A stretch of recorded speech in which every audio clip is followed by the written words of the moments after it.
while since we've seen one another, and I just wanted to pop by, and say what up. I truly have tried to film a video of the sort, like, upwards of 10 times, but I've just found it really hard to make something that I'm happy with. Over the past month, I just have been in kind of a heavy space, and I wouldn't necessarily say like a bad space, but very reflective about this past year, and also wrapped up in all of the holiday chaos and energy, while also dealing with like an ongoing chronic health condition. So it's just been hard to show up, which has weighed kind of heavily on me because this community is so important to me.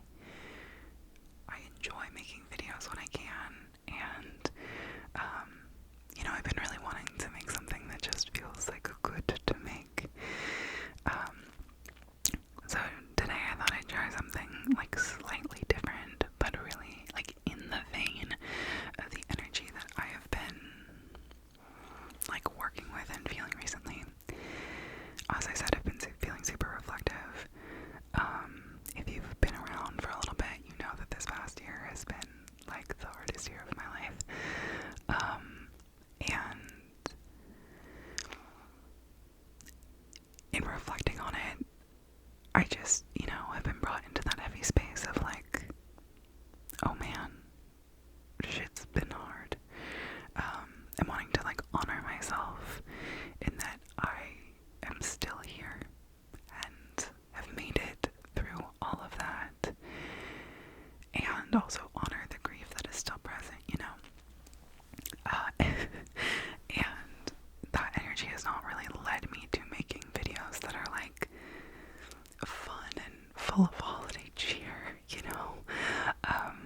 they've definitely, when I've been trying to make this before, been like heavier in tone. And, oh my goodness, and so fair warning that like that might be the vibe of this video a little bit too. But I thought of a device to kind of help like structure this video that I'm feeling excited about. So let me put on my lip balm and then we'll talk about it. My dad got me and my mom this lip balm, and it's so easy weensy. It's so funny. Anyway, so my idea today is that we can sit down together, you and I have a candle lit, and I was thinking we could pull some tarot cards and just talk about what's coming up. The vibes for me, the vibes for us, the vibes for you. And we'll just see where it takes us. I've got a cup of coffee. If you want to get a cup of coffee or a snack or a beverage, or just get yourself a little cozy here, now's the time.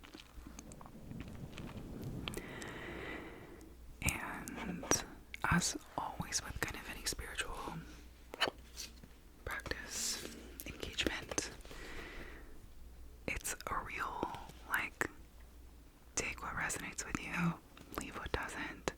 Very classic thing to say. And also know that, like, it might not be for you, and that is, like, if I'm saying things and you're just like, what is this girl on? Like, clearly it's not for you, and that is a-okay. So, I think we should get into it. I invite you, and I'll do it too, to take a deep breath, goes all the way down to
a card that represents like so much intensity and action. Let's see, can I focus on it? Will it not focus on me? Okay, great. The Knight of Wands is a card that I get often when I am moving too fast. The Knight of Wands is a court card in the tarot, so it can often represent a person. That person could be you. It could be somebody else in your life. It can also represent just an energy. For a while when I was reading tarot, I really struggled with court cards. But the Knight of Wands is brazen, is charging ahead full force, kind of unaware of the impact that they have on others. This card, yeah, comes up for me a lot when I am moving too fast, when I am trying to, like, bully my way through something. As you can see, like, the Knight of Wands is in absolute motion. And some of the keywords for this card are, like, they're not great. They're kind of, like, impetuous and aggressive and, like, not observant of the energy around you. Whenever I read tarot, I have 3 books of reference that I often go to. I really enjoy to read from Tarot for Change by Jessica Dore. I also really enjoy reading from Modern Tarot by Michelle T. And then my, like, go-to, like, Wikipedia, if you will, of tarot books is Holistic Tarot by Benabel Wen. That one is a thick mother. It's a good one, but it's dense for sure. I also have, like, keywords written down in my little tarot notebook, so I'm gonna open that up so that we can have those on hand. And I was thinking that we would just read the way that I read for myself, like thinking about themes and then going to keywords, going to books, coming back, you know. A little bit of, like, fun chaos. So, yeah, keywords for the Knight of Wands: impetuous, competitive, and hot-headed. The Knight of Wands is often really reactive as well. Then we also have the Three of Wands. As you can see, the figure in this card is looking out into the distance. She's standing on this kind of, like, cliff or hill, looking into the distance at the ships sailing away, the mountains in the background, and she's between these 3, both still holding on to one of them. The Three of Wands, some keywords are validation and productivity. The Three of Wands and the Two of Wands are very similar in my mind. They're kind of both about, like, prospecting towards the future. They're thinking about, like, what you want and where you're going. Yeah. I kind of see, so and then the third card is the Knight of Pentacles. The Knight of Pentacles is the opposite of the Knight of Wands. The Knight of Wands, or the Knight of Pentacles is grounded almost to a fault. The Knight of Pentacles is also the only knight who the horse has all 4 feet on the ground. I mean, presumably, like, the horse, I hope this horse isn't, like, kicking its back leg up. Anyway, whatever. And so in comparison to the Knight of Wands, it has, like, exact opposite energy. This is our earth sign knight. The knights often represent action, and this is, like, the most studied and, like, slow, boring action possible. Whereas the Knight of Wands is like, fuck it, we ball, you know? And this they're just like, actually, like, can you pick me up, Mom? I'm scared. No shame. I would say I relate much more to this knight. So here are some keywords for the Knight of Pentacles: methodical, rational, stable, reliable, conventional. So again, court cards, knights can represent you,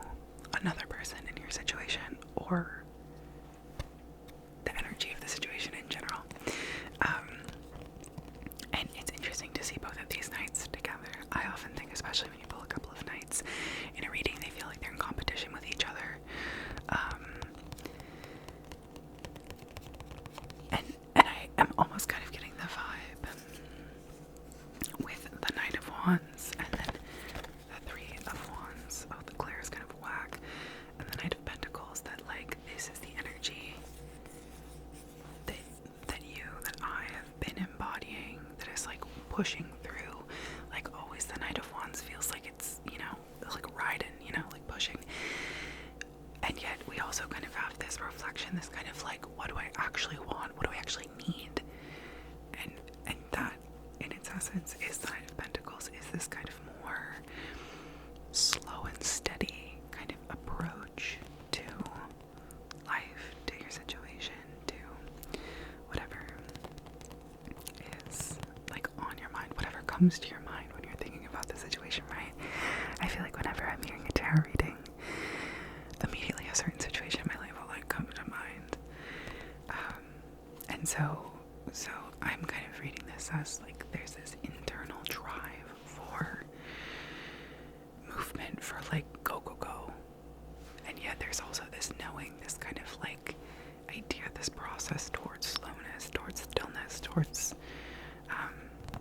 doing things in a way that's probably going to feel more boring, more like drudgery, but it's really like what is necessary. Maybe also kind of like a transformation kind of vibe. Let's pop up in this bad boy. This is Tarot for Change by Jessica Dorm. I love this book. She uses like psychological principles to talk about each tarot card, and it absolutely slaps. It is such a fantastic book. So let's read about the Knight of Wands, because I feel like that is the most challenging energy. And what do you know? I have already read this section. Whenever I read sections, I'll highlight them, like what feels relevant.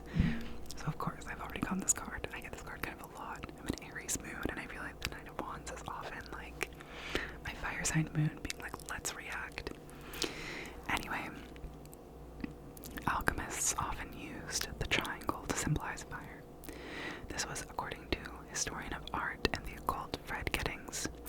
To represent the fire principle strives upwards as though to the spiritual realm. The broad base of the triangle also indicates that the creative force of fire is well-founded or stable, resting firmly and securely on the earth. I see this concept of upward motion depicted in the image of the Knight of Wands, whose horse is bucking back on two legs. There's no shortage of fire, but a stable base is what the Knight of Wands appears to be missing.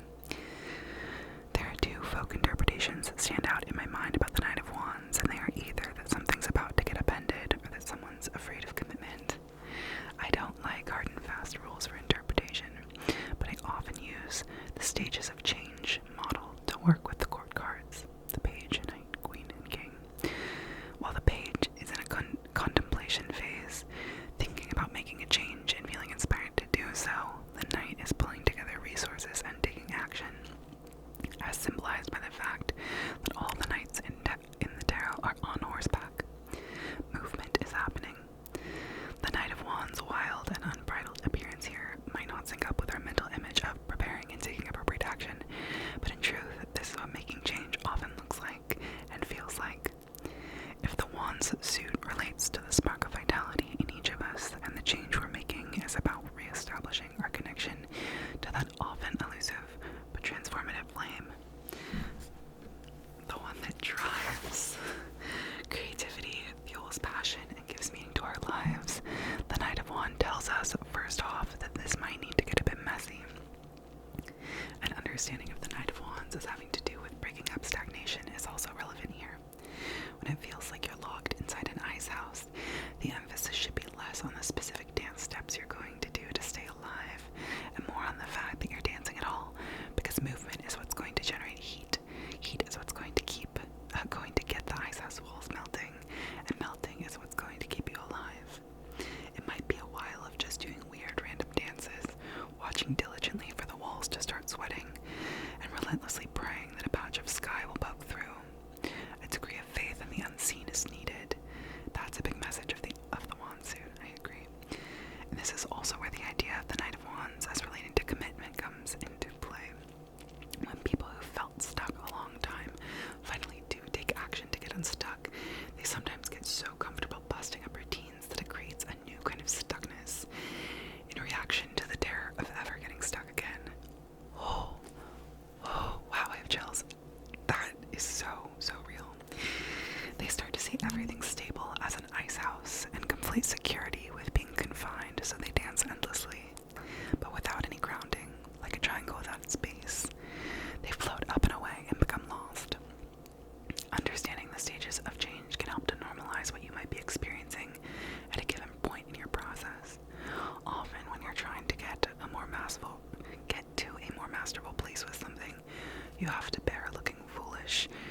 and out of control for a while. No one else needs to understand it. You yourself probably don't even need to understand it.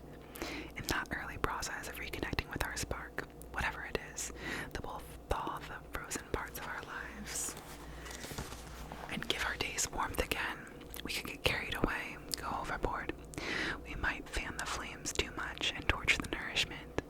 That's how we learn with time, to harness fire in order to feed ourselves for the long haul, to recognize the difference between a flame that is nourishing and one that is destructive, to tell when we're running towards something specific.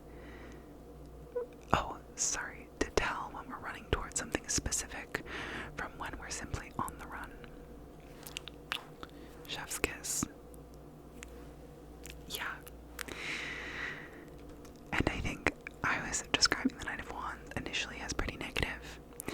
And I think what this author does so well is acknowledging that, and also acknowledging that that messiness is a necessary part of the process, is a necessary part of being a human, that all of those kind of negatives are all of us are going to be impetuous and hot-headed and intense and just kind of not reading the room at some points in our lives. Love her. Okay, I want to read about the Three of Wands next, because that's the card I felt like I couldn't give you the best about. Here we are. I've also already read this one, clearly. My friend, therapist Charles Atman, once told me that a counselor is usually doing one of two things in the therapy room: supporting the client or frustrating them. He told me this over dinner, and I looked at him confused. Supporting, yes, but why on earth would anyone pay to be frustrated when life is so frustrating already? When frustration is likely what brought them to the therapy room in the first place. He went on to clarify that the stuckness, the fear of change that creates the scenarios worthy of therapeutic work, has to be frustrated. It needs to be seen, seized, and held under the light. It has to be challenged and confronted. Tarot reading is similar. People who seek counsel through the cards are often also either looking for support through affirmation that they're on the right path, or looking to make a big life change and needing to be frustrated in their current mode of thinking or behaving, so they might better understand what's stopping them. When there are 1,000,001 reasons not to do a scary thing, tarot can give counter arguments, good luck charms, and life-giving templates to step into. The Three of Wands follows the Two of Wands with a sharply contrasting image between being in the comforts of a cohesive, settled life in the Two of Wands and striking out on one's own into the haphazard, incoherent wilds of what Joseph Campbell called the uninterpreted life. Here is an image of the liminal stage of initiation into a mythic hero's quest, the path of someone whose dream doesn't align with the framework what they're in or have been given, and who must therefore venture into the dark forest of original experience. Quote, "This is the path towards something that is not yet cohesive, where you must do your own transcribing and arranging, and where, as Campbell said, you've got to work out life for yourself." On quite a regular basis, I find myself reminding people that, in Maslow's hierarchy of needs, the albeit controversial pyramid of human necessities starts with the most basic physiological requirements like air, food, and shelter, and at the very top are ultimately belonging and self-actualization. That means that the biggest concerns in your life are about feeling dissatisfied, unfulfilled, or creatively stuck. You're actually extremely fortunate. That's not to shame you for your privileges, but to remind you that you're safe. Because when we're safe, we're more free to take risks and to be brave in our own lives. So if you do find yourself standing between worlds, wanting to leap, feeling scared too, oh my god. Wow, sometimes the tarot just hits. So if you do find yourself standing between worlds, wanting to leap but feeling scared too, if your basic needs are met and then some, if you're asking questions about how to willingly break your own heart, or to be a beginner in a way that feels scary, or abandon a thing that would compromise the lifestyle you've come to depend on, well, you're a lucky one. And I think knowing that gives you a good rock to jump from.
psychologists James Prochaska and Carl DiClemente. The action stage is the phase of change where a person has begun to actively use new behaviors. This stage occurs after someone has made a commitment to change based on an understanding of why that change will be beneficial. But the change isn't yet habitual, which is to say it still takes effort. This is a unique time in the process of making any kind of change, and it comes with unique challenges. One of the most common difficulties in the action stage of change is the sense of not being totally on board with the change. Maybe you're trying to quit smoking, and you daydream of cigarettes on your lunch break, or you're trying to minimize social media use, and you have to fight urges to check your phone multiple times an hour. A part of you is still set in the old way, is even fearful of the new way, and that's 100% normal. It's normal to be behaviorally committed to a change, that is, moving in accordance with the decision to do something new, but having to do so while carrying some ambivalence. There's actually so much power in understanding this. It means you can experience urges, cravings, desires, yearnings, and also fears about letting an old way go and still do what needs to be done. I've read that the Knight of Pentacles, described as quote-unquote the builder, the thing that's being built here, perhaps more than anything, is behavioral sovereignty, the ability to move in the direction of your choosing, no matter your thoughts, feelings, or sensations might be telling you. The Knight of Pentacles has been described as not particularly intelligent, but I think that's a bit misleading. I think the meaning behind this statement is that this is a knight who does what needs to be done and doesn't think or feel too much about it. He represents the part in each of us that has the ability to override the constant fluctuations of the mind, like the urges to revert to an old behavior, or obsessive thoughts about something we're struggling to give up. He's depicted standing still, solid as a rock, symbolizing the steadiness of the body that is required when so much is happening on the inside. It's not clear from the illustration, but I like to imagine that his mind might be screaming at him to turn back. No matter what his mind might be saying or not saying, he holds firm. He can sit there as long as he needs to, and as he does, he learns a secret. Urges don't last that long. And even though the urges early in the action stage may arise often and in rapid succession, the more he makes himself still and stays committed to where he wants to be, they do pass eventually, lessen both in frequency and intensity. The appearance of urges because he's learned a new way. Did I just skip a line? What? In the process, though, he learns that he doesn't need to rely on the disappearance of urges because he's learned a new way of relating to them. He makes his body still and lets them pass. But it's also true that the less he takes orders from them, the less that they come. And so he keeps going. And I know that keeping going is a lot easier said than done, especially when some part or parts of you are not on board with the change you're making. When there's terror, fury, foot stomping, and the gnashing of teeth. Counselors in the addiction recovery field often use something called motivational interviewing to support people in making big changes, in which they use questions to help people make connections between the new behaviors they're doing and the positive changes they're seeing happen as a result. We can all do that for ourselves when we're doing something new, and our minds and our hearts are feeling scared, angry, or simply unsure about it. When your mind is generating non-stop thought about something you truly want to let go of, you may feel as though you are powerless to stop it, and maybe you are. I can hear Joseph Campbell here saying, the mind can ramble off in strange ways and want things that the body does not want. In that case, your best bet might be to locate the points where you do actually have power, like in the things you physically do or don't do, no matter what your thoughts are doing. Sit on your hands. Be like a boulder. Stone still for days if you have to. That's power.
see is like the need to like move in the direction of the Knight of Pentacles, of just sitting in the discomfort of stillness sometimes, and so much of like making your own way in the world, of like realizing that this, for me, pushing through, enduring, you know, fighting, being so competitive and intense, is often like presented in our world as being rewarded.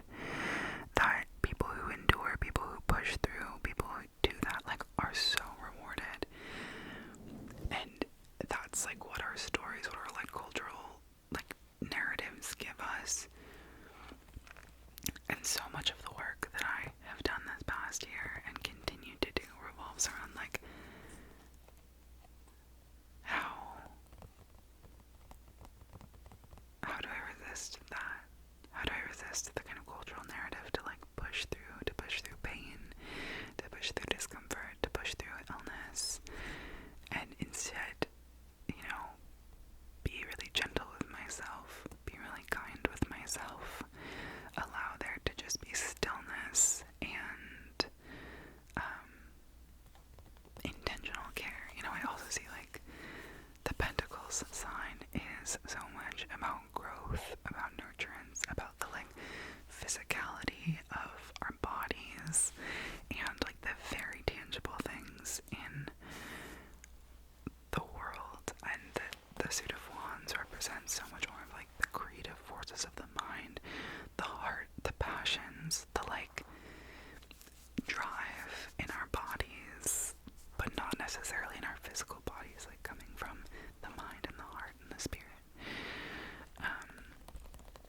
And so I see this as kind of like a dropping down into the physicality of your body, and in like the action requires much more like body-centered action.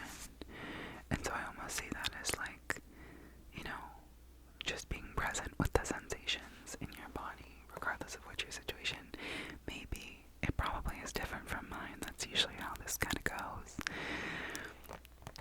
But being present with your body and allowing your heart to kind of have its say, to like do its thing, while also knowing that you have kind of a choice. You have the ability to like let the Knight of Wands, keep Knight of Wands in yourself, to let it do that while also turning towards like the experience of your corporeal self. The card on the bottom of the deck, I'll also say, is the Nine of Cups. And when I flipped the deck over, I was like, oh yeah, of course, because the Nine of Cups is about getting what you want. It's about wish fulfillment. It's about, you know, emotionally being like happy, set. You see this girl and she's like content. The Nine of Cups can also be a bit about greed, but I think that's a complicated like discourse.